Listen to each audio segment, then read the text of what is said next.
Hi, my name is Chelsea, and welcome to Collective Self, an intentional community where you are always welcome. I'm so happy to see you today. Today, I wanted to talk about how the design of your life really will support the function of your life, meaning that whatever your habits you're building are going to create who you are and what you're able to manifest and achieve in the future. And if you're interested in that, stick around. But before we get into that, let me give you the affirmation of the day, which is I create habits that align with my highest intentions. I create habits that align with my highest intentions. And without further ado, let's get into the video. So I've been thinking about the phrase a lot, design supports function, right?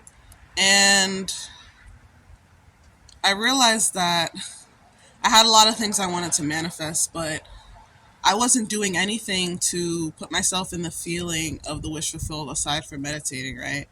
And to me, that doesn't really work because I'm creating an entire identity. So not only do I need to be in that identity in my brain, but I also need to be in that identity in my body and what I'm doing, in my inspired actions that I'm taking daily, right?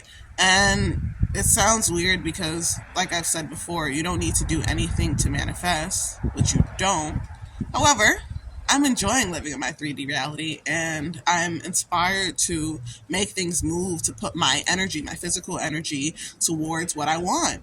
And that that is something that I think that is important for us to be able to manifest, right? Our feminine energy is the energy of the imagination of being in the 4D. But what really brings our things into 3D is embodiment, but also inspired action, right? If there are things that you need to move in order for you to be okay, then you need to move those things before you can be in place. Like if I want money, right? Money is a material thing. I can't be avoiding my material possessions. I can't be avoiding my money if I want to manifest more money because I'm not even being a responsible steward of the money that I have, right? So it's very important for me to be aware of what I'm avoiding, right? If I am a millionaire, then there would be no reason for me to avoid looking at my money, touching my money, doing things to my money, tracking my spending, because I know that it's going to be there. I know my bills are paid, and I know that I'll be taken care of.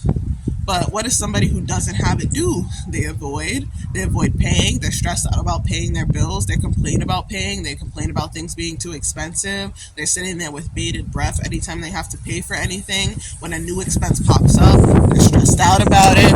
Right? Hold on, my camera's falling. Let me set it up. Let me fix it, and I'll be right back. Okay, so we're good. We're back. But yeah, like I was saying, like if I was somebody who was broke, that was how I'd be reacting. But since I'm a millionaire, it's okay for me to check my money. I'm not waiting for anything. I'm just here. I'm enjoying my life. I'm booking the shows I want to go to. I'm paying for my expenses, and that's it. You know? I say all of this to say this, right? How you choose to go about your daily life is what is going to choose how you feel, what's going to choose how things come about for you in the 3D. So go about your daily life with the faith that whatever you're doing is going to bring you your desires. Do not go about your 3D life waiting and wondering and pondering about why things are not working out for you and why things are not moving their way. Things are always moving your way. You just have to get out of your way and see that and understand that. This is your reality, right? And since this is your reality, things need time to sort of slow the train down and move to a different direction. If you've always been going this way, why all of a sudden you pushing back with this small amount of force is going to push it back? No. Not only do you need to combat whatever thoughts have been flowing before, right? But you need to then stop them and then start moving in the opposite direction. And a really amazing way to do that is to design habits around your intention, right? So I actually got this from Evelyn off the internet, this idea of writing down your feeling and then writing things that can cater to that feeling. So you would write down on a notepad, on your notebook, I want to feel confident and beautiful in my skin. Then you would write 3 things, 4 things, 5 things, however many things, right? that align with that feeling, that desire or that feeling. And you'll do those things. And then as you do those things, you might find more things to add onto that list. And the same thing goes for a habit or a manifestation, right? What are you going to do to bring that into your reality? What are you going to do to make you feel like this is already yours? How does the person who has those things move, right? I'm a millionaire, so that means that every single month I need to be looking at my money to make sure it's okay. At the beginning of the week, I'm tracking my spending. At the end of the week, I'm tracking my spending. And in between, I'm chilling out, minding my business. I'm making sure that I have enough for my spending and my spending budget that I've created, right? Because I have money that I use just simply for spending, and I have money that I use for everything else, my bills and things like that. I'm making sure that I'm in alignment with those things. I'm not going over. I'm not impulsively spending because there's no need to overindulge. There's no need to impulsively spend. There's no need to step out of my discipline when my discipline includes things that I enjoy every day. When my life includes things that I get to indulge in every day. The only reason somebody would need to overindulge is if they feel like they're not receiving any type of indulgence. And that is a feeling of lack. There's no need to overindulge if there's no lack to be had.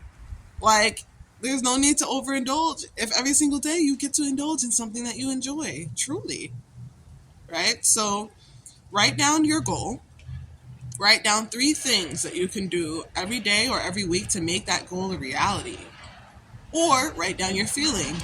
And then write down 3 things, 4 things, 5 things you can do every single week or every single day that you can do to bring that feeling to you. And once you've gotten the hang of that, I promise you that you'll begin to see things shifting in your life because the design of your life is supporting the function. The design of your life should always support what you want, who you want to be, and how you want to experience things.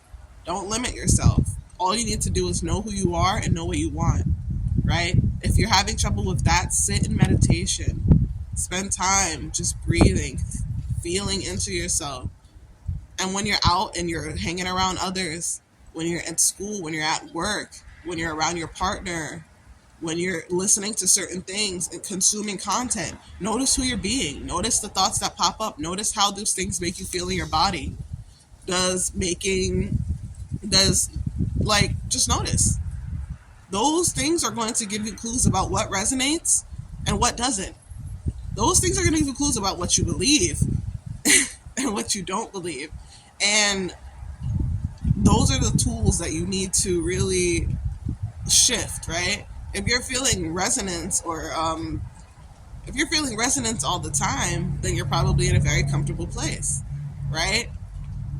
But if you're feeling dissonance, that means that you need something that you're not able to give yourself right now. That means that there's something that's missing that you need to be aware of. That's blocking you. It could be a belief, it could be a thought, it could be a habit, it could be a pattern. It doesn't matter what it is. Become aware of those things through meditation, through deep breathing, through spiritual work, journaling, practice. Those are what's going to point you to what you actually want and what you actually desire. And don't be surprised if knowing those things and they're not in alignment with your life now, your life begins to shift rapidly and seem like it's crumbling and falling apart. You know, it is, but that's okay because what's coming for you is something that's even way more better suited for you. It's even way better tailored to who you're supposed to be. You know, we have to let go of who we were to be who we're going to be. And that means stepping out of our comfort zone to do things that maybe we don't feel like we necessarily want to do. Stepping out of our comfort zone to do things that are going to be uncomfortable. But that's the whole point. It's uncomfortable because you've never been this person before. But that's okay because once you settle into this person, it's going to be great. And then there's going to be a time where you're like, okay, I want to expand a little bit more. And you're going to have to go out of your comfort zone again to get there. And that is the journey, and that's the practice, and that is the process. Okay? So write down how you feel. Write 3 ways to get to that feeling and follow through on those things. Commit to that for 21 days. That is how long it takes to make a habit. And see what happens for you. All right, I love you. If you like this video, I hope that you will like, comment, and subscribe. and join our community at Collective Self on Facebook. You are also welcome to join our TikTok community, which is also Collective Self. And I will see you in the next video. I love you so much. Bye.